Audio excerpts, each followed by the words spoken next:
The extraordinarily ridiculous tale of Captain Jumbo Shrimp. Captain Jumbo Shrimp was the most famous nobody in all the seriously silly seas. His reputation for being perfectly flawed made him an icon of organized chaos throughout the almost not quite ocean. People admired his humble arrogance, his careful recklessness, and the way he consistently achieved impossible successes that somehow ended in predictable surprises. One morning night, after a short eternity of sleep, the captain awoke feeling terribly good. He stretched in a motion of energetic laziness, tripped gracefully, and decided that today was the day he would test his new antique submarine, the Dry Ocean. It was beautifully ugly, equipped with advanced relics, smart dumb sensors, and a manual labeled, detailed summary of everything and nothing. He boarded the vessel with confident uncertainty, pressed the start-stop button, and descended into the clearly confused waves. The water was awfully nice that day, brightly dim, warm and freezing, and calm with a hint of violent tranquility.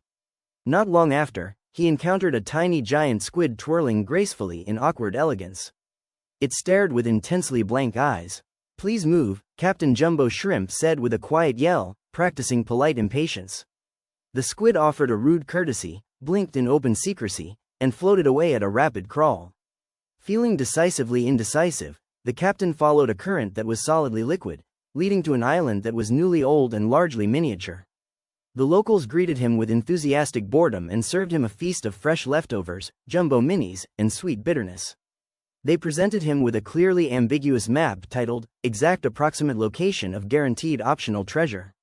It displayed several X's marked, "Here, not here," and "Either here or somewhere else."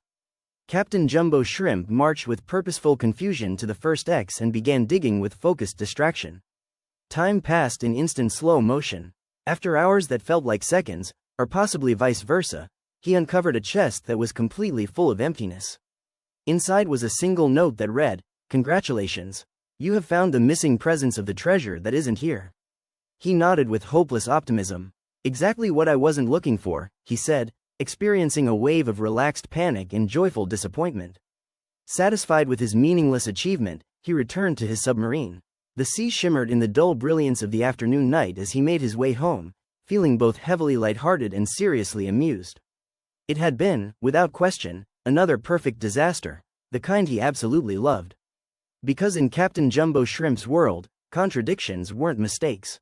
They were simply expected surprises in his orderly mess of a life.